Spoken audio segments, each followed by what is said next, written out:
गीता अध्याय 15 के श्लोक 16-17 में 3 प्रभु बताए हैं। ये 3 प्रभु कौन हैं? किस प्रभु की शरण में जाने के पश्चात जन्म और मरण समाप्त हो सकता है? 3 प्रभुओं में सबसे उत्तम परमात्मा कौन है? कैसा है? उसका क्या नाम है? इन सभी गूढ़ रहस्यों को जानने के लिए अवश्य सुनिए जगत गुरु तत्वदर्शी संत रामपाल जी महाराज के अमृत वचन। तो क्या बताते हैं भगवान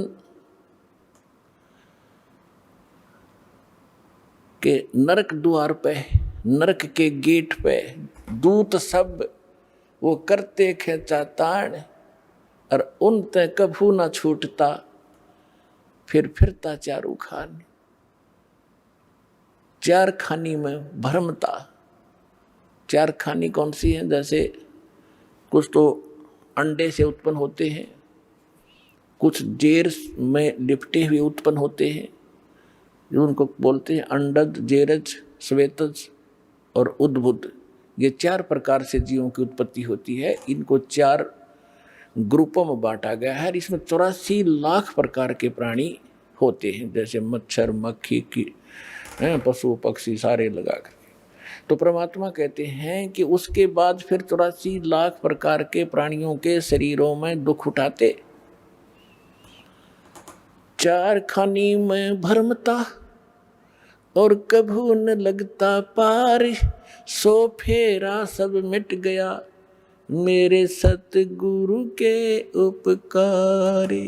ओए होए। अब क्या बता रहे हैं परमात्मा कि इतना आपको बाईपास निकाल दिया सतगुरु ने।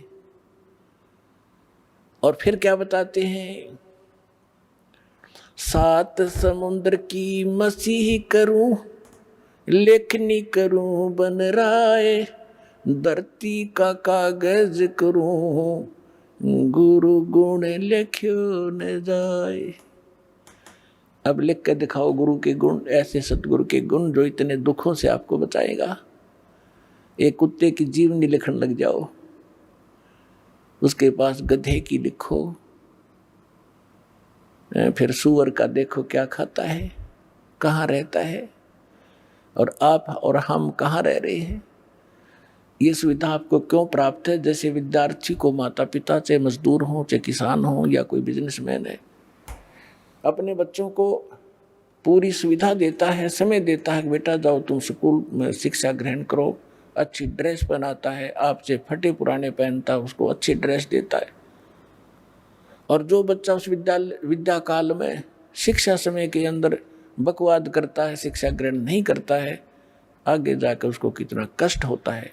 यही स्थिति आज आपकी है। जिनको मानव शरीर प्राप्त है वो उस विद्यालय में प्रवेश प्राप्त है जिसमें मोक्ष हो सकता है, मोक्ष होता है। यानी भक्ति के लिए आपको ये ड्रेस अलग से मिली है, ये सुविधाएं मिली है।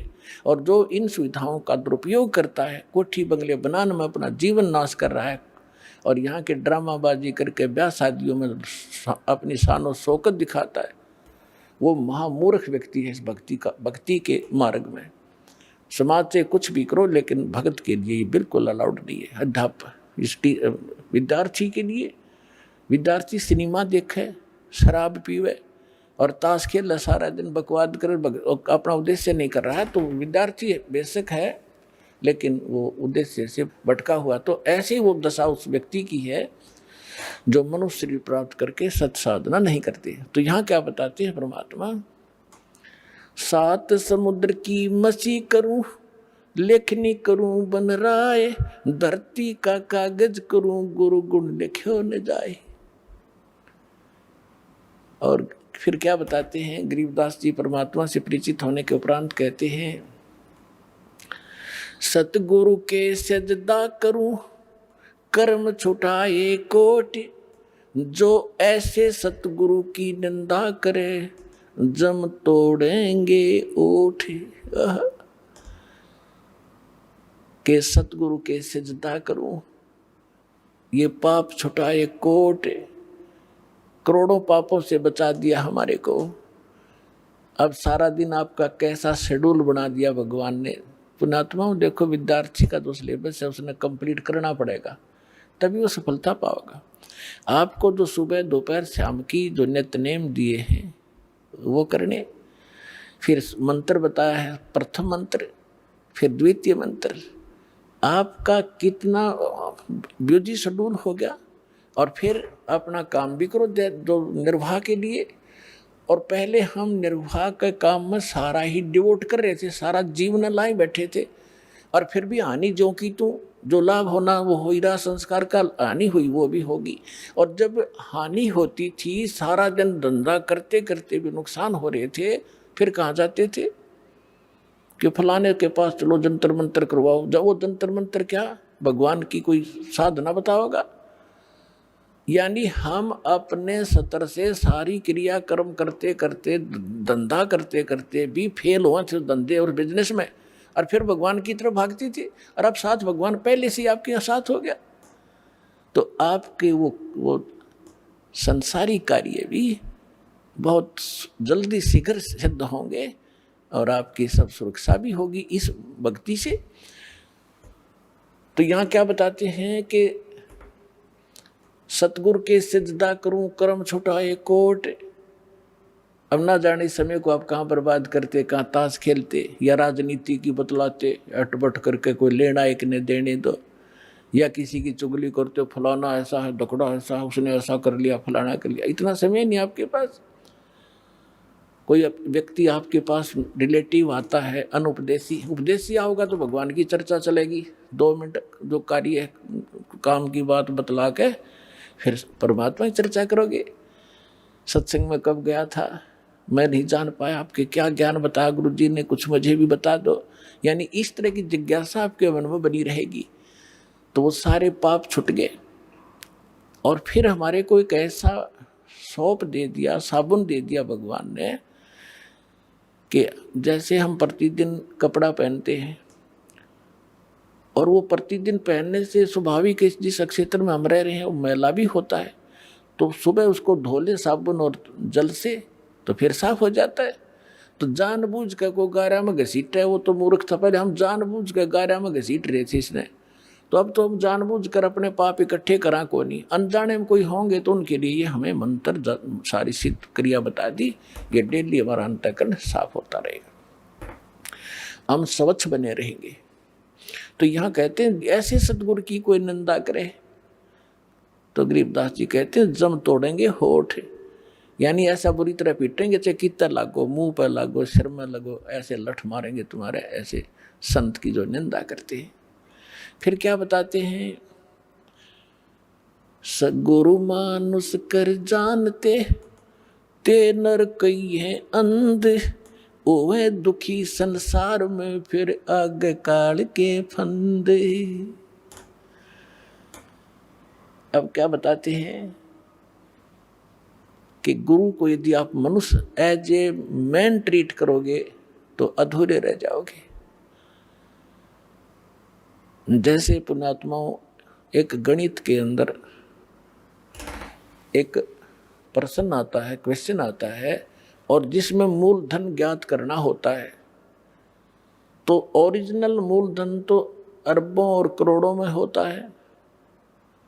उस अरबों और करोड़ों के मूलधन को प्राप्त करने के लिए सपोज करना पड़ता है कि मान लो मूलधन 100 रुपये। हालांकि वो 100 रुपये मूलधन नहीं होता, लेकिन उसको माने बिना हम ओरिजिनल मूलधन प्राप्त नहीं कर सकते, अपना प्रश्न हल नहीं हो सकता और हम फेल हो जाएंगे। इसलिए परमात्मा ने बताया है कि मान लो आपके गुरु जी जो हैं ये भगवान है, परमात्मा है। अगर इस दास के स्थान पर परमात्मा आए 600 वर्ष रह कर चले गए, हमने उनको भगवान नहीं माना, सुख भी मिले दुख भी दूर हुए, ऐसी अनहोनी घटनाएं टली हमारी, सोच भी नहीं सकते थे। आज भी वही कबीर साहब कर रहा है दास को, तो निमत निमत बना रखा है। पुण्यात्माओं जो सत्कर मान लो, कहते करे करावे साइया मन में लहर उठा, दादू से दरजीव के वो आप बगल हो जाए। और उस समय तो स्वयं आए हुए थे, इतने सुख दिए और मुर्दे तक जीवित किए, लेकिन इन नकली संतों काल के दूतों ने भगवान को लाल को कौड़ी बताया। भगवान को भगवान नहीं मानने दिया, तो हमने उनको गुरु नहीं माना, जिस कारण से वो छोड़ गए हमारे को। और लेकिन दयालु हैं, आपको चार्ज करके इतनी आशीर्वाद दे दे के, और आपको प्रथम मंत्र दिया गया था 5 नाम का, जो बीच बीच के आपके नाम है। अब जो कंप्लीट कोर्स तो अब देना था ये, तो उससे भी आपको इतना लाभ मिल गया कि कुछ संसारिक धंधे आपके ठीक होते रहे, सुख होते रहे इस काल के, और फिर मनुष्य जीवन अधिक प्राप्त हो गए, जिस कारण से आज आप मनुष्य जीवन प्राप्त करते हुए आ रहे हो। और आपके अंदर कैसे गुण हैं, एक देवता जैसे। एक ये आश्रम है, और इसमें परमात्मा के प्रगट दिवस के ऊपर लगभग 70-80 हजार श्रद्धालु आए थे। अरे ऐसे बैठे थे जैसे ऐसे ढंग से सेट रहे, यहाँ पर कोई किसी प्रकार की कोई असुविधा एक दूसरे को नहीं होने दी। आपके अंदर वो गुण मनुष्य वाले आज तक विद्यमान है, क्योंकि आप पहले से ही मनुष्य जीवन था आपका। और अब भी अगर इस समय पर भी आपको ये सतमार्ग ना मिलता तो आपकी बैटरी अब डिस्चार्ज हो जाती, फाइनल था आपका जीवन, आगे पशु योनि में जाते। तो अब दयालु ने फिर आकर चार्जर लगा दिया, और अब भी चूक गए तो फिर असंग जन्म ठिकाना नहीं आपका, ये सत्कर्म मान लियो। असंग जन्म जाकर मुश्किल से फिर कभी इसी समय में युद्ध दाव आपका फिर लगेगा। अब मान लीजिए मूलधन 100 रुपये, अब वो 100 रुपये मूलधन माना और प्रश्न हल हो गया, ओरिजिनल मूलधन मिल गया जो लाखों और करोड़ों में था। तो इस दास को आप ये समझ लीजिए कि इस दास के स्थान पर परमात्मा होते कबीर साहब, जिसके लिए आप भटक रहे हो, जिसके लिए राजाओं ने राज त्याग दिया और उल्टे सुल्टे खड़े होकर के भगवान पाने के लिए तपस्याएं की, और वो यहाँ बैठे होते तो आप कैसा व्यवहार करते। मैं बताता हूँ कैसे करते हैं। एक तो झूठ नहीं बोलते, क्योंकि अंतर्यामी है, ये सारा जानते हैं। तो झूठ कौन बोलेगा? जो मर्यादा तोड़ रहा होगा, जो भगवान से डरने वाला ना होगा, जो ये नहीं समझ रहा होगा कि सामने भगवान, गुरु नहीं भगवान खड़े हों, तो मैं उनसे क्या प्रश्न उत्तर करूं, तो वो सच झूठ नहीं बोलेगा। कोई गलती हुई है तो वो कहेगा जी गलती होगी, मैंने बीड़ी पी ली या कोई देव पूज लिया या कोई अन्य गलती होगी, तो उसका समाधान दिया दाता ने कि आपका कनेक्शन कट गया, इसको पुनः सुचारू करवाइए, शुद्धिकरण मंत्र की करा ले और फिर से शुरू हो जा, आगे गलती ना करना। तो ये थोड़ा सा ऑप्शन इसलिए लिया है परमात्मा ने कि इस काल ने पूरे मानव को अज्ञान से भर रखा है, और एक परिवार में 1 या 2 ही परमात्मा का बच्चा प्रथम आता है, और वो कोई ना कोई ऐसी समस्या उसके आगे अड़ ही जाती है, जिस कारण से संघर्ष करते करते भी गलती बन जाती है। तो फिर उसके लिए बताया जाता दोबारा उपदेश ले और आगे भगवान को याद करके, और मर्यादाएं खंड नहीं करना, नहीं तो भक्ति नहीं चलेगी। तो 1-2 बार आपको ये ऑप्शन दिया गया है, और आप इसको फिर दोबारा ले लीजिए मंत्र, आप फिर स्टार्ट हो जाएंगे। जैसे किसी का मंत्र खंड हो जाता है, दूर देश में बैठा है और उसका पर जहाँ फोन आता है, प्रार्थना होती है, तो उसका मंत्र खंड भी होता है, तो भक्ति बंद नहीं करनी चाहिए उसने, क्योंकि उसने नोइंगली नहीं कर रखी। तो फिर उसका जो डिपॉजिट होगी भक्ति, वो सुचारू कर दी जाएगी, वो उस ओरिजिनल अकाउंट में आपकी आ जाएगी। जैसे बैंक में कई बार पैसे डाल दिए जाते हैं, कोई नंबर अकाउंट का गलत हो जाता है, बाकी एड्रेस सही है, तो फिर जाकर उसको शुद्ध करा लिया जाता है और मूल अकाउंट में आ जाता है फिर वो। तो ऐसे आप कई, एक भगत कह रहा था जी, मेरे को ना किसी ने बारात में गया हुआ था और कैंपा कोला में बियर डाल दी, मेरा नाम खंड हो गया। उसके घर वाले कह रहे थे जो फिर शराब पीने लग गया। फिर वो आया, जब उससे पूछा भाई ऐसी गलती क्यों करी, कहने लगा जी मेरे साथ ऐसे ऐसे धोखा हो गया। फिर मैंने सोचा टूटता गया पीले छक्के कोई बात हुई है मूर्ख आदमी। अब जैसे किसी के पैर पर गलती से कोई पत्थर गिर गया और उंगली का चोट लाएगी तो सारे टांग ने तोड़ ले, फिर तक टूटता गई है थोड़ी सी, है बिना अकल की बात तुम्हारी। तो उसको ऐसा नहीं करना चाहिए। वो खंड आपने किया नहीं, किसी कारण से हो गया, तो वो खंड भी नहीं होता ऐसे। अगर किसी ने आपके साथ धोखा किया है तो आपका नाम खंडित नहीं हुआ। फिर भी शंका बनी है तो सुचारू करवा लीजिए, वो कोई दिक्कत नहीं। और भक्ति नहीं छोड़नी चाहिए, वो करती रहनी चाहिए। किसी भी कारण से खंडित हो भी गया है, साधना करते रहिए, लेकिन इस उद्देश्य से कि फिर माफ़ी मांगूंगा या घर बैठ कर करते रहे तो बिल्कुल कभी अकाउंट आपका नहीं जुड़ेगा, सदा के लिए खत्म हो जाएगा। इसलिए ऑप्शन दिया गया कि दोबारा आके सुचारू करवा लीजिए और दीक्षा अपनी फिर से चालू कराइए कनेक्शन। तो परमात्मा ने बताया है कि गुरु मानुष कर जानते ते नर कहिए अंध, महादुखी संसार में फिर आ गए यम के फंद। अब गुरु जी के सामने कैसे व्यवहार करें, कोई अभिमान शब्द नहीं मुख से निकले। जिन बातों से गुरु दुख पावे, उन बातों को दूर भगावे। जिन बातों, गुरु किन बातों से दुख पाओगा? आप कोई गलती कर रहे होगे या कोई मर्यादा भंग करते हो, हमारे अनुकूल नहीं चल रहे हो, तो गुरु जी दुखी होते हैं। इसलिए उन बातों को तुरंत त्याग देना चाहिए जिससे गुरु दुख हो। गुरु दुखी तो भगवान दुखी, और भगवान दुखी होगा तो काहे के भक्तम। तो यहाँ कहते हैं गुरु मानुष कर जानते ते नर कहिए अंध, होवे दुखी संसार में फिर आगे काल के फंद।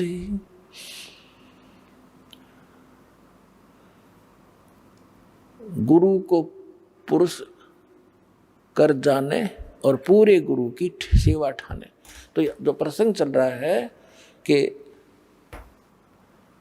आप जी ने गुरु जी को परमात्मा मानना चाहिए, गुरु जी को एज ए गॉड ट्रीट करना चाहिए। क्योंकि जब आप यहाँ से शरीर छोड़कर जाओगे, जैसे आपको कथा सुनाते हैं कई बार कि अजाजिल नाम के एक भगत थे, जैसा उनको गुरु मिला उसने अपने उस साधना की परिणाम यज्ञ ही किया उसने, और वो वहाँ जाकर उसकी परीक्षा हुई तो फेल हो गया।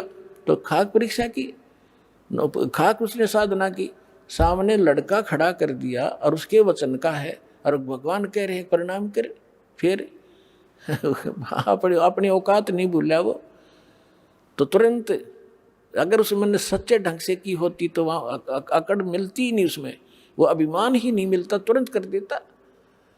अपने बालक को, अपने बच्चे को हम कंधे बैठाते हैं, अपने बेटा बेटी को सिर पर बैठा लेते हैं, ऐसे कंधे बैठा कर उसके दोनों पैर पकड़ लेते।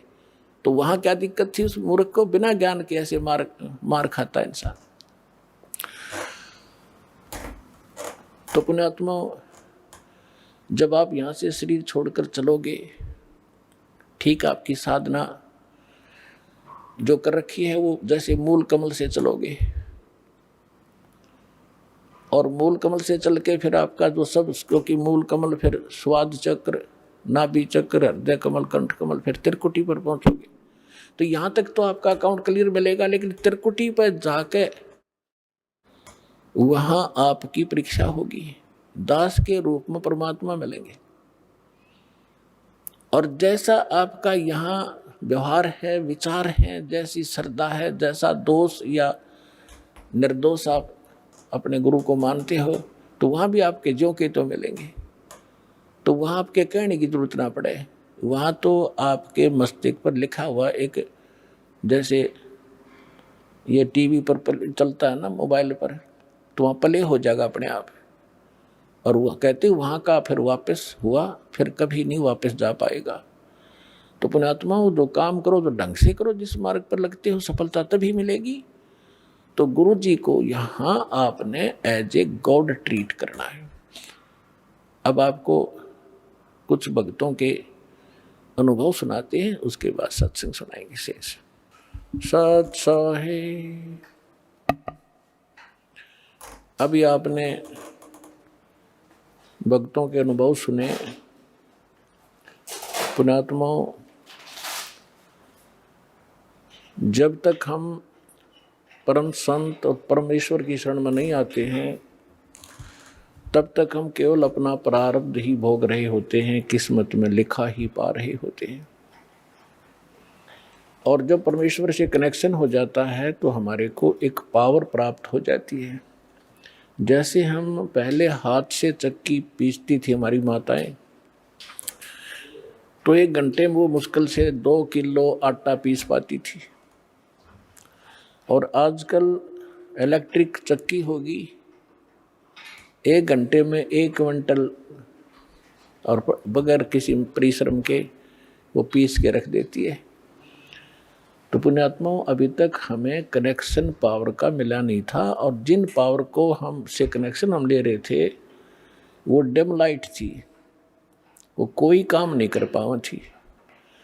तो अब ये परमात्मा की पावर से जो काम होंगे, कनेक्शन ठीक रखना। दास बार बार आपको कहता, बालक हो और जैसे ही कनेक्शन जिन बिजली ले रखी है उनको पता है कनेक्शन कटा और कटा, फिर तो पंखे ना चलें, ना कोई ट्यूबवेल चले, सब असुविधा हो जाएंगी। तो परमात्मा भी कहते हैं, जब लग हंसा हमरी आना और काल लगे नहीं तेरा बाना। तो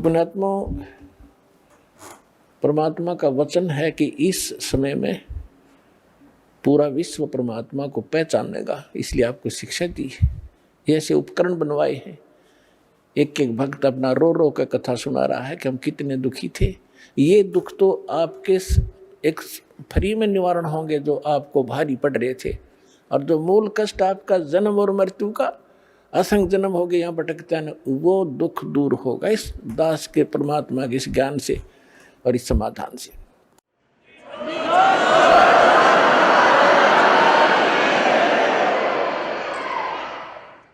कबीर साहब कहते हैं, पर्वत पर्वत में फिरा कारण अपने राम, राम जैसे संत मिले जिन सारे सब काम। आज प्रश्न चल रहा है कि मात पिता मिल जाएंगे 184 माही, सतगुरु सेवा और बंदगी भाई फेर मिलन की नहीं। तो परमात्मा अपनी महिमा को अपने ऊपर ही चित्रार्थ करके सुनाते हैं कि पर्वत पर्वत में फिरा कारण अपने राम, राम जैसे संत मिले जिन सारे सब काम। तो उसके लिए कहते हैं, गुरु गोविंद दोनों खड़े काके लागू पाए, बलिहारी गुरु अपना जिन गोविंद दियो मिलाए। अपनात्माओं, परमात्मा कहते कबीर हरि जय रूठ जा, गुरु की शरण में जाए, कहे कबीर गुरु रूठ गए तो हर नहीं होत सहाय। अब जैसे किसी व्यक्ति को सुख प्राप्त है और चाहे वो भक्ति कर रहा है नहीं कर रहा है, तो आम व्यक्ति ये कहा करता है कि इसका भगवान राज्य है, इसका परमात्मा इस पर प्रसन्न है। और जिनके ऊपर दुख पे दुख आ रहे होते हैं तो वो अपने आप ही कहा करता है कि हमारा राम रुस गया, हमारा भगवान रुष्ट हो चुका है, हमारा भगवान रुष्ट है, इसलिए हमें दुख हो रहे। तो यहाँ कबीर साहब कहते हैं, कबीर हरि जय रूठ जा, गुरु की शरण में जावे, कहे कबीर गुरु रूठ गए तो हर ना होत सहाय। गुरु गोविंद दोनों खड़े किसके लागू पाए, बलिहारी गुरु अपना जिन गोविंद दियो मिलाए। अब जैसे उदाहरणार्थ कोई जंगल में खेतों में मजदूरी कर रहा है या कार्य कोई कर रहा है, एक मटका पानी का भर के रख लिया, जब तक वो जल उपलब्ध है उस घड़े में उसको कोई प्रॉब्लम नहीं, जो कहीं से उठा भर के लाया है। और जब वो जल समाप्त हो जाता है तो वो असुविधा हुई, उसको प्यासा मर रहा है, तो उसका क्या तरीका है कि फिर से जाइए उस हैंडपंप या कुएं पर और फिर से वो जल प्राप्त कीजिए, और फिर सुविधा होगी, फिर जान बची। इसी प्रकार जब तक आपके पूर्व जन्म का संचित पुण्यों का घड़ा भरा है, आपका राम राज्य है, आपका भगवान प्रसन्न है, आपको कोई आपत्ति नहीं है। और जिस समय आपके पुण्य समाप्त हो गए तो समझो आपका राम रुस गया, रुष्ट हो गया। अब पुनः क्षीण हुए तो दुख हुए, दुख हुए तो राम रुष्ट हुआ। तो क्या बताते हैं, कबीर हरि जय रूठ जा, गुरु की शरण में जावे, कहे कबीर गुरु रूठ गए तो हर ना करे सहाय। अब जैसे आपके पुण्य समाप्त हुए, जैसे जल खत्म हुआ मटके का घड़े का, तो हैंडपंप के पास जाइए और उसकी सेवा कीजिए, भक्ति कीजिए, साधना कीजिए, उसको चलाइए और घड़ा भर लीजिए।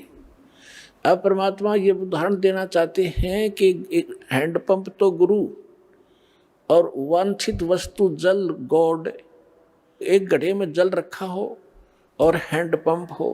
आपसे कोई कहे कि मैं इन दोनों में से आप कौन सा सिलेक्ट करोगे, आप घड़ा चाहोगे, जल रखोगे या हैंडपंप रखना चाहते हो, तो अंडरस्टूड है कि इस हैंडपंप से तो लाखों घड़े भर लेंगे, और इस घड़े में तो जल है तो एक दिन भी पूरा नहीं हो सकता, चलेगा। तो यहाँ कहते हैं कि गुरु गोविंद दोनों खड़े, जल तो गोविंद है और हैंडपंप गुरु है, हैंडपंप से ही गोविंद मिल रहा है आपको। तो क्या आप पे उदाहरण देते परमात्मा, बलिहारी गुरु अपना, जिन गोविंद दियो मिलाए। हम तो बलिहारी गुरु के ऊपर जिसने गोविंद मिला दिया। तो परमात्मा क्या बताते हैं,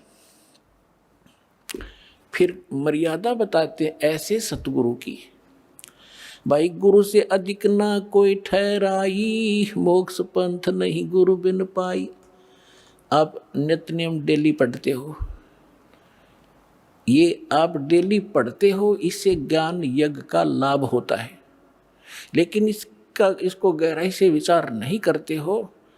ये आपको इसलिए दिए हैं, आपको दोनों लाभ होंगे, एक तो ज्ञान यज्ञ और साथ में आप सतर्क रहोगे तो लाभ होगा आपको। इसमें क्या बताया गया है, गुरु से अधिक ना कोई ठहराई, मोक्ष पंथ नहीं गुरु बिन पाई। राम कृष्ण बढ़ते हु पुर राजा, तिन गुरु बंद कीन निज काजा। गई भक्ति सतगुरु की करही, आदि नाम निज हृदय धरही। गुरु चरणन से ध्यान लगावे, अंत कपट गुरु से ना लावे। अब यहाँ परमात्मा बताते हैं कि गुरु से अधिक किसी को नहीं माने। अपने आत्माओं, ये फाउल पॉइंट बताए जाते हैं सत्संग के माध्यम से, खिलाड़ियों को भी सिखाया जाता है कि तुम ऐसे करोगे तो फाउल हो जाओगे, ऐसे करोगे फाउल हो जाओगे। तो जो बच्चा खिलाड़ी उन फाउल पॉइंट से डरेगा तो सफल होता है। अब जैसे इस ज्ञान को सुनकर समझकर, क्योंकि आज बहुत इंटेलिजेंट समाज है, मानव समाज, विद्वान है, किसी ने लॉ कर रखा है, किसी ने डॉक्टरी कर रखी है, किसी ने और इंजीनियरिंग कर रखी है, कोई IAS IPS के भी है, इंटेलिजेंट है, एजुकेटेड है, उनके बोलने के तरीके भी आम जन से अधिक अट्रैक्टिव होते हैं। तो यहाँ इस ज्ञान को समझकर, और कोई कहीं खड़ा होकर कोई ये प्रवचन करता है और फिर कोई ये कहता है कि बहुत अच्छा प्रवचन किया, इसने बड़ा अच्छा ज्ञान दिया, बात वही है तो दास से सुनी हुई है। तो ये कौन कह सकता है ये बातें, जिसने शराब पी रखी हो। गुरु के ज्ञान में और उसके द्वारा बताए गए उस ज्ञान में आप अंतर मान गए कि इसने बहुत बढ़िया बता दिया, तो आपने गुरु से अधिक माना उसको, तो आप फाउल हो जाओगे। एक सीधी सी बात है, किसी के घर चोरी होगी और किसी ने जाके संदेशा दिया कि भाई आपके घर पर चोरी होगी। अगर सामने वाले ने शराब नहीं पी रखी होगी तो तुरंत उस सतर्क होगा और पूछेगा भाई कितना के धन खराब हुआ। और जैसे ही फिर आगे बताएगा वो बहुत इतना ही पर्याप्त है उसको ये सुनना कि तुम्हारे घर पर चोरी होगी। और उसके साथ 2-3 और शराब पिए पड़े थे, उन्होंने भी सुन ली। वो शराबी कह रहा है आपका चोरी हो गई। तो जिसका चोरी हो रही थी उन्होंने बोला हाँ इसने बहुत बढ़िया सुर में बोला, बहुत अच्छा सुनाया।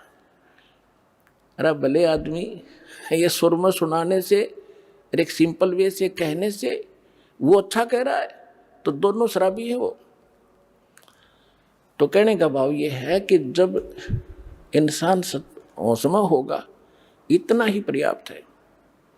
तो कहते हैं गुरु से अधिक ना कोई ठहराई, मोक्ष पंथ नहीं गुरु बिन पाई। तो इस प्रकार की बहुत सी बातें हैं। कहते हैं गुरु को तजय बजय जो आना, तापसुआ को फोकट ज्ञाना। आज तक हम यही मार खाते रहे। उदाहरण के तौर पर आपको बहुत बार बताया है, एक कमाल नाम का लड़का था जो परमेश्वर कबीर जी ने मुर्दा जिंदा किया था। 10-12 वर्ष की आयु थी उनकी। फिर अपने साथ रखा। और परमात्मा तो प्रवचन करते हैं, ज्ञान देते हैं सामूहिक रूप से। उस बच्चे ने भी, वो 20-22 वर्ष का हो गया, उसने वो परमात्मा के सुना हुआ ज्ञान सुन लिया और फिर आप सुनाने लग गया। तो हम मार खाते से आए। तो वो जो श्रद्धालु थे भगत परमात्मा के, वो ज्यादातर उस युवा लड़के की युवा आवाज से प्रभावित होकर उससे अट्रैक्ट हो गए। गुरुदेव को पता चला, बहुत से भगत कहने लगे, वो तो परमात्मा थे, जानते थे कि जी कमाल तो बहुत बढ़िया सत्संग सुनावे है, आपसे भी अच्छी तरह समझाता है। तो यही फेल हो गए वो। गुरु को तजे बजे जो आना, तापसुआ को फोकट ज्ञाना। परमात्मा ने बहुत बार कहा उसको, कमाल को, कि भाई अधिकारी के बिना कोई काम सफल नहीं हुआ करता बेटा, आप अपना कर्म बनाओ और इस हमारे बाग को खराब मत कर। लेकिन बहुत से श्रद्धालु हो गए थे, परमात्मा से रुष्ट होकर वो निकम्मी आत्मा की तो दूर जाकर आश्रम बना लिया। और जो उससे प्रभावित थे वो भक्त नकली, वो भी उसके साथ वही जाने लग गए, अलग से डेरा आश्रम बना लिया, वहां सत्संग करने लग गया। अब जब तक परमात्मा से प्राप्त उस ज्ञान से, आशीर्वाद से, नाम से उनकी बैटरी चार्ज हुई थी, तब तक तो उसके उनके खूब पुण्य रहे, खूब सुख हो रहे थे। जाते थे वहाँ कमाल के पास तो उनको कोई महसूस नहीं हो रहा था कि हमने गलती कर दी। फिर 2-4 वर्ष के बाद उनकी लगी बिरान मट्टी होने, वो वहाँ जोगे भी नहीं रहे गुरु जी के पास, वो क्लियर हो रहे थे, उसके साथ चले गए। और सब अब अपनी अन्य पूजाएं फिर करने लगे, क्योंकि जो लाभ हो रहा था वो बंद हुआ और वो बैटरी चार्ज थी, डिस्चार्ज होगी। अब उसने देखा कि भी संगत तो कम होगी, आना यहाँ पर मेरे पास। उसने एक ड्रामा रचा कि अभी कबीर साहिब का प्रगट दिवस मनाएंगे और हम भंडारा करेंगे, सभी आना गांव नगर के। और कहा सब दूध लेके आना, कल खीर बनाएंगे। अब वो सोचा भी बाबा जी का आदेश है, पहले भगवान से थोड़े बहुत डरते भी थे, तो कहने लगे ठीक है। तो सब ने क्या सोचा कि जल्दी उठ कर वहाँ दूध डालाएंगे संत जी के भंडारे में। तो उन्होंने सोचा, सब के मन में दोष आ गया कि थोड़ा वो दूध होता, जेठ के महीने में अपनवासी प्रगट दिवस मनाया जाता है, दूध पहले ही कम हो जाता उसमें। तो उन्होंने सोचा कि मैं आधा दूध, थोड़ा सा दूध और पानी डालकर डालाऊंगा, देरे में कौन देखा है। परमात्मा ने ऐसी प्रेरणा की, पूरे गांव के जितने भी 100-200 भगत थे वो 1-1 लोटा पानी, थोड़ा सा दूध डालें और पानी का लोटा, उनने लाइन लग गई वहाँ पर। और उन्हें कहा जी कहाँ डालना है, उन्हें एक ड्राम रख दिया और ड्राम भर दिया अंधेरे में पानी का, थोड़ा थोड़ा सफ़ेद। तो सुबह उठकर वो कहने लगा, कमाल के भी आज तो सारा गांव प्रसन्न हो गया है और बहुत दूध आया, बना लो खीर। वह सेवादार खीर बनाने गए और पानी का भरा ड्राम बोला जी दूध तैयारी, तो पानी है मेरा। इतना शर्मिंदा हो गया, वो गांव छोड़ के भाग गया वहाँ से रामजादा। तो पुण्यात्माओं, गुरु को तजय बजय जो आना, तापसुआ को फोकट ज्ञाना। आगे सुनाते हैं। गुरु चरणन से ध्यान लगावे, अंत कपट गुरु से ना लावे। गुरु सेवा में फल सर्वस आवे, गुरु विमुख नर पार न पावे। गुरु वचन निश्चय कर माने, पूरे गुरु की सेवा ठाने। पूरे गुरु की, इनकम्प्लीट से कोई लाभ नहीं होता। मोबाइल का एक नंबर भी फोन का कम हो जाए तो पता नहीं कहाँ मिलेगा जाके, यानी आपका कार्य सिद्ध नहीं होगा। गुरु की शरणा लीजय भाई, ताते जीव नरक नहीं जाई। गुरु कृपा कटे यम फांसी, विलम न हो मिले अविनाशी। गुरु बिन काहु न पाया ज्ञाना, जो थो था बुझ छड़े मूड किसाना। तीर्थ व्रत और सब पूजा, गुरु बिन दाता और न दूजा। अब क्या बताते हैं परमात्मा, गुरु के चरण सदा चित दीजय, जीवन जन्म सफल कर लीजय। गुरु भक्ता मम आत्म होई, वाके हृदय रहूं समोई। अब जो गुरु का भक्त है वो मेरी आत्मा है, यानी गुरु के प्रति जैसी श्रद्धा आपकी है, परमात्मा आपका जो निरीक्षण करता रहता है कि ऐसी ही मेरे साथ व्यवहार करेगा ये। तो गुरु के कहते हैं, गुरु का भक्त वो मेरी आत्मा हुई, और वा के हृदय में रहूं समोई। 68 तीर्थ भ्रम भ्रम आवे, सो फल गुरु के चरणा पावे। 10वां अंश गुरु को दीजे, जीवन जन्म सफल कर लीजिए। अपन आत्माओं, परमात्मा कहते हैं, कबीर साहब की वाणी हम पहले ही पढ़ा करते थे। कबीर चिड़ी चोंच भर ले गई, नदी न घटो नीरे। दान दिए धन घटे नहीं, यूं कह रे साहिब कबीरे। अब यहाँ आप, क्योंकि आपको अपना वो अक्षेत्र मिला है जो उपजाऊ जमीन है, इसमें जितना बोओगे 1000 गुना आपको तुरंत वापस मिलेगा। ये कोई भाट भिखारी का आश्रम नहीं, उस समर्थ का दिया हुआ आश्रम है, उसका दिया हुआ ज्ञान है। यहाँ पहले हम क्या देखा करते थे गांव में कि भी ऐसे कोई आपत्ति आ गई, कोई धर्म कर दो, बना कर मीठे चौड़ खा लिया करते, उसी से आपत्ति हल्की हुई महसूस होती थी। और यहाँ कैसे भंडारे चल रहे हैं, कहाँ कहाँ से दुखी आत्मा आती है।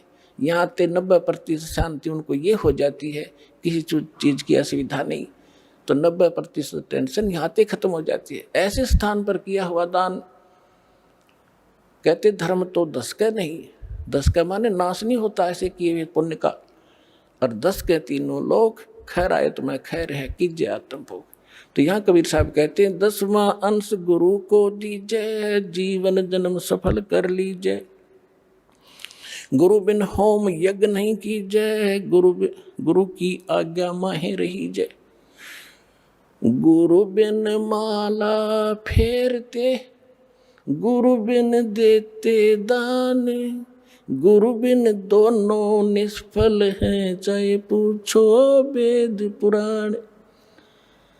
अपनात्मा हम भक्ति अध्यात्म मार्ग से अपरिचित होने के कारण भटक रहे थे।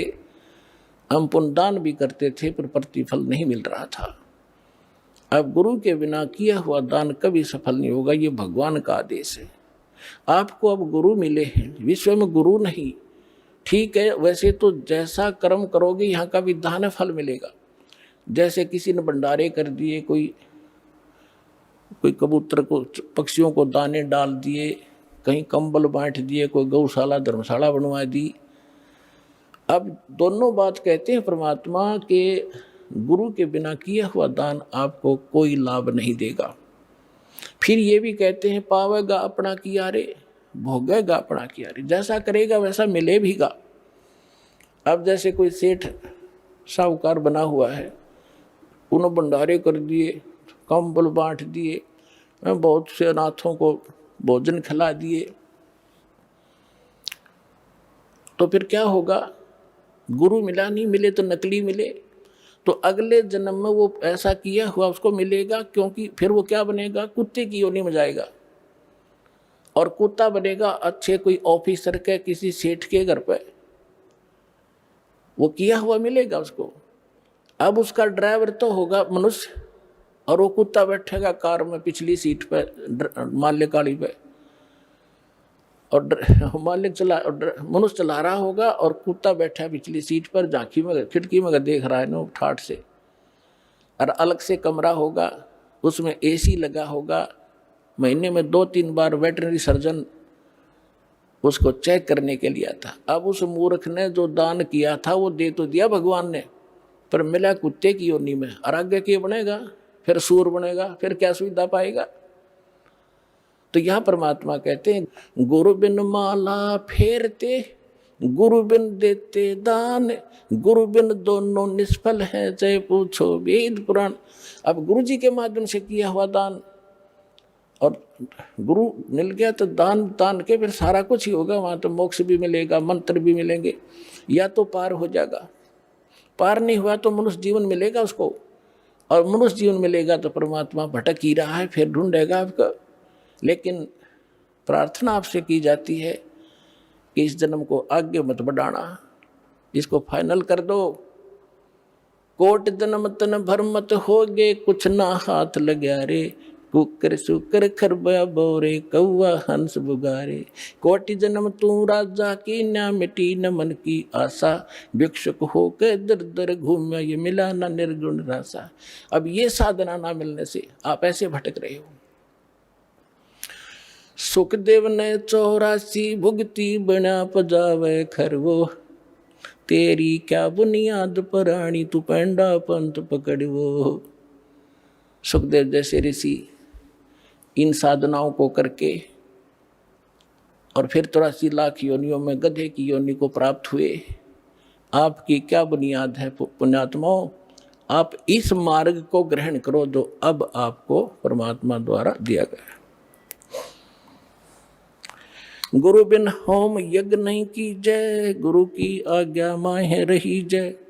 गुरु सुर तुरु सुर धैनु समाना, पावे चरण मुक्ति परवाना। अब गुरु जो होगा वो सुर तुरु, जैसे हम सुना करते हैं स्वर्ग में कहते हैं कि कल्प वृक्ष है, देवताओं का वृक्ष, तो यहाँ कहते हैं गुरु, जो गुरु होगा, बाकी नकली तो है ये कख भी नहीं इनके पास। गुरु सुर तुरु यानी देवताओं का वृक्ष, और सुर धेनु जिसको काम धेनु कहते थे, देवताओं की गाय, यानी जो मांगे जब दे दे, उसी समय दूध दे दे तो सब मनोकामना पूर्ण करे। तो कहते हैं गुरु सुर तुरु सुर धेनु समाना, पावे चरण मुक्ति परवाना। तन मन धन अर्प गुरु सेवे, हो गलतान उपदेश ही लेवे। सतगुरु की गति हृदय धारे, और सकल बकवाद निवारे। गुरु जी की गति यानी जो मार्गदर्शन करते हैं, जो स्थिति को बताते हैं भगवान की, उसी को फाइनल करे। किसी अपनी तरफ से जो भरा हुआ गंध है पहले का, उसने छोड़ दे। अब वो अग्रम अग्रम इस मार्ग में नहीं चलेगी, आपको बाधा कर देगी। गुरु के सम्मुख वचन ना कहे, सो से श्रेणी गैनी सुख लह। अब आपको बहुत बार सुनाते हैं, जब रामानंद जी से परमात्मा मिले और उसके चेलों की उन्होंने बहुत सी छक्के छुड़ा दिए थे, फिर रामानंद जी के सामने पेश किया गया तो परमात्मा ने उनसे पूछा था, आप कौन हो, आपका क्या नाम है। तो परमात्मा ने कहा था, जात हमारी जगत गुरु और परमेश्वर है पंथ, दास गरीब लिखित पढ़े मेरा नाम कबीर कंठ। फिर कहा था, हम यलखला है कुतुब गोस और पीर, गरीब दास खा लिखते हमारा नाम कबीर। तब रामानंद ने कहा था कि तू मोमन का पाल हुआ और तेरा जुल्हे के गर्भास, और इतनी तो बकवास कर रहा है, तो तेरी माँ का पता ना कुजात, तो झूठ बकवास कर रहा है। तो भगवान कहता है अपने आप को। तो हाथ जोड़ के विनम्र भाव से वो धमका रहे हैं, क्योंकि उन्होंने उनको गुरु धारण कर लिया था और एक अच्छे से इसकी परमात्मा क्वालिटी बता रहे हैं, रिहर्सल करके वो गाली दे रहे हैं, धमका रहे हैं, और वो विनम्र भाव से खड़े हैं कि आप जो कह रहे हो श्रोधारिये, लेकिन मैं जो कह रहा हूँ गुरुदेव वह भी सच्ची मान लेना कि हम ही अलख अला हैं कुतुब गोस और पीर, गरीब दास खालिक तनी हमारा नाम कबीर। जब परमात्मा ने वहाँ उसको दिखाया, उस दिन उसको उनको दृढ़ भी हो गया कि सचमुच वास्तविकता ही है। तो यहाँ कहते हैं गुरु के सम्मुख वचन ना कहे, सो शेष रेडी गैणी सुख ले।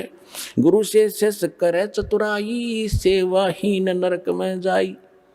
यानी जो गुरु के साथ चतुरता दिखाता है, बकवाद गढ़ता है, क्योंकि आप चाहे कितने इंटेलिजेंट हो और कितने आपने बोलने का तरीका हो, इस दास से अधिक आप साधन नहीं हो सकते। ये विचार फाइनल कर लेना, क्योंकि जो ज्ञान आज दास को प्राप्त है, सभी नहीं, एक आधा जो नए नए आते हैं उनमें यह थोड़ी सी त्रुटि होती है। और दास के जो वचन है ये कॉमन इंजेक्शन है सबके लिए, जिसमें जो त्रुटि होगी वही असर करेगा यो, और बाकी सतर्क होंगे। तो इसलिए गुरु जी को परमात्मा के तुल्य मान के इस भक्ति जीव मार्ग को, भक्ति के सफर को तय करोगे तो बहुत आसानी से सफल हो जाओगे और आपका कल्याण होगा। बोलो सतगुरुदेव। आइए अब हम उन श्रद्धालुओं के अनुभव जानते हैं जो जगत गुरु तत्वदर्शी संत रामपाल जी महाराज जी से दीक्षा प्राप्त कर चुके हैं तथा उनके द्वारा बताए गए भक्ति मार्ग पर चल रहे हैं। नमस्कार जी। सत साहिब। क्या नाम है आपका? सपना रजक। कहाँ से आए हो? सुप्री एमपी से। सपना, क्या करते हो आप? पढ़ाई। संत रामपाल जी महाराज से नाम दीक्षा आपने कब ली? 11 अप्रैल 2013 को। संत रामपाल जी महाराज से नाम दीक्षा लेने से पहले आप क्या भक्ति साधना करते थे? संत रामपाल जी महाराज जी से नाम दीक्षा लेने से पहले हम सभी देवी देवताओं की भक्ति करते थे। जितने भी 33 करोड़ देवी देवता हैं उनकी सबकी जहाँ से भक्ति साधना मिलती थी सबकी भक्ति साधना करते थे। तो जो ये आप भक्ति देवी देवताओं की करते थे, इनसे आपको क्या क्या लाभ हुए?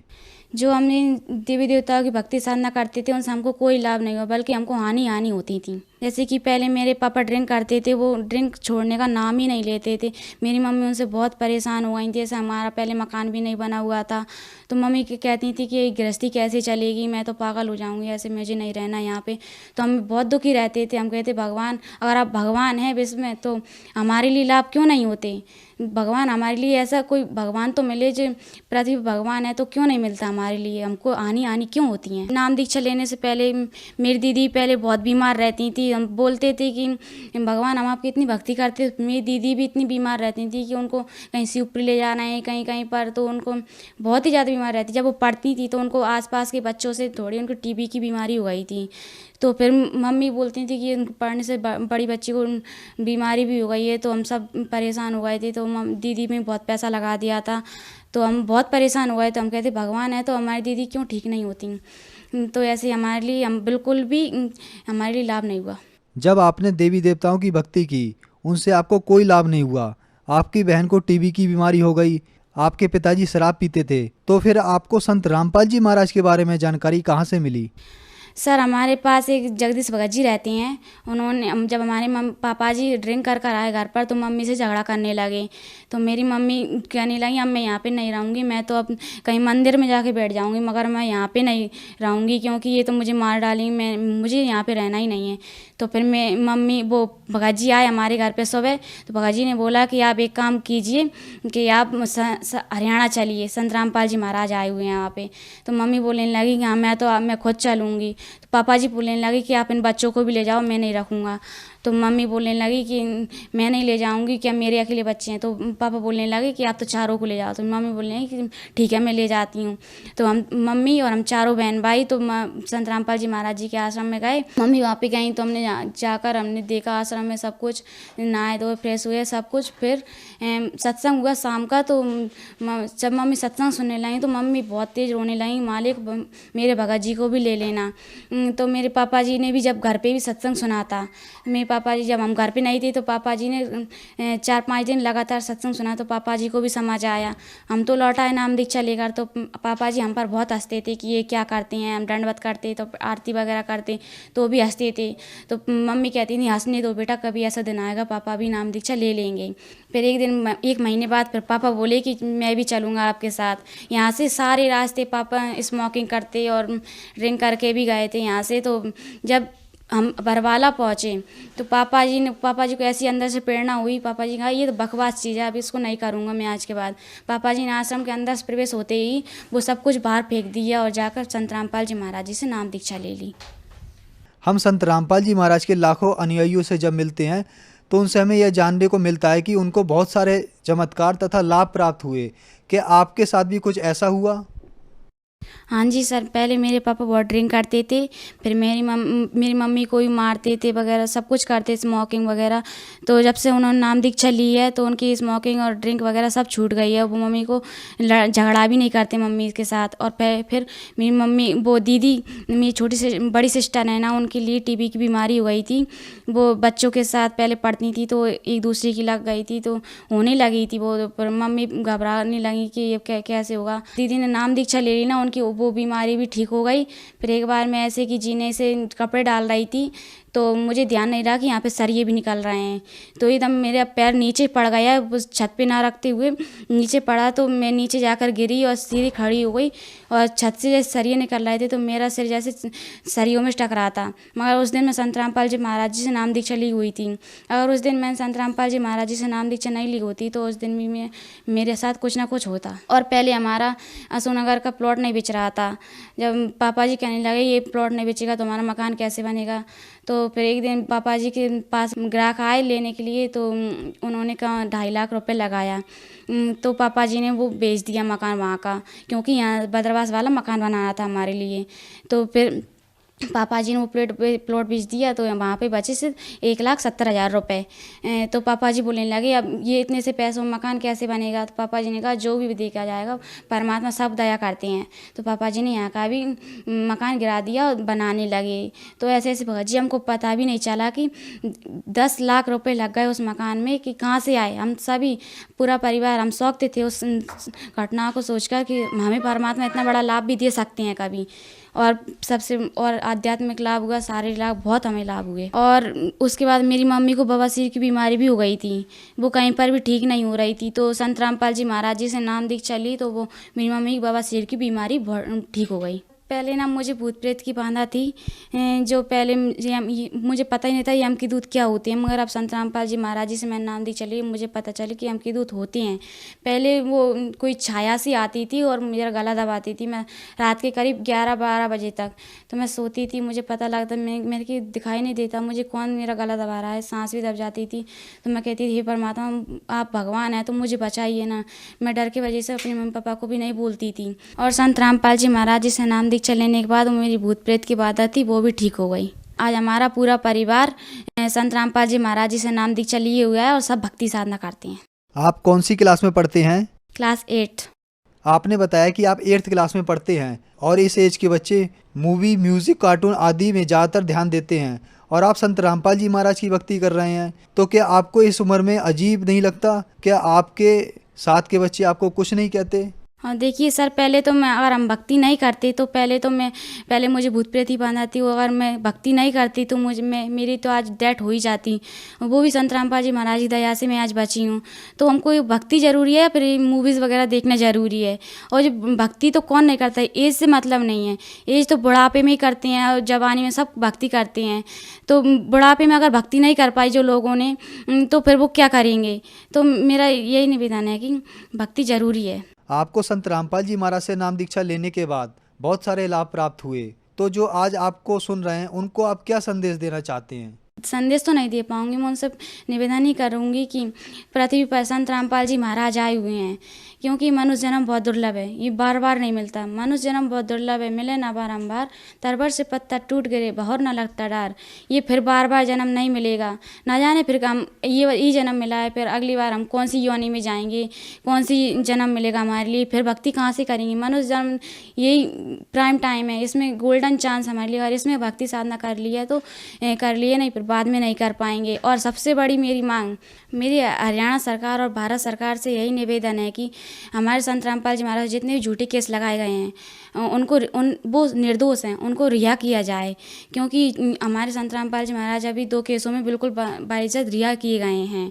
तो मेरा भारत सरकार और हरियाणा सरकार से यही निवेदन है कि हमारे संत रामपाल जी महाराज के सभी केसों की रिहा किया जाए और जल्दी से जल्दी जितना जल्दी हो सके संत रामपाल जी महाराज जी की शरण में आओ और अपना कल्याण कराओ। क्योंकि यही प्राइम टाइम है, गोल्डन चांस अगर हमने छोड़ दिया तो ये मौका बार बार नहीं मिलेगा।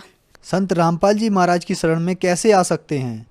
सर संत रामपाल जी महाराज का बहुत सारे टीवी चैनलों पर सत्संग चलता है, जैसे कि अभी साधना चैनल, ईश्वर टीवी, वृंदा और Nepal first news, Haryana news, ETC वगैरह सब पे चलता है। तो टीवी स्क्रीन पर नीचे पट्टी आती है, उस पर कुछ नंबर्स दिए रहते हैं, उन पर कॉल करके आप उनसे पूछ सकते हैं कि जो हमारे नज़दीक कौन कौन सा नामदान सेंटर है, वहाँ से कहाँ से नाम दीक्षा ले सकते हैं। तो वहाँ से वो आपको बताएंगे और नाम दीक्षा वहाँ से आप जाकर नाम दीक्षा ले सकती हैं। धन्यवाद। Thank you sir.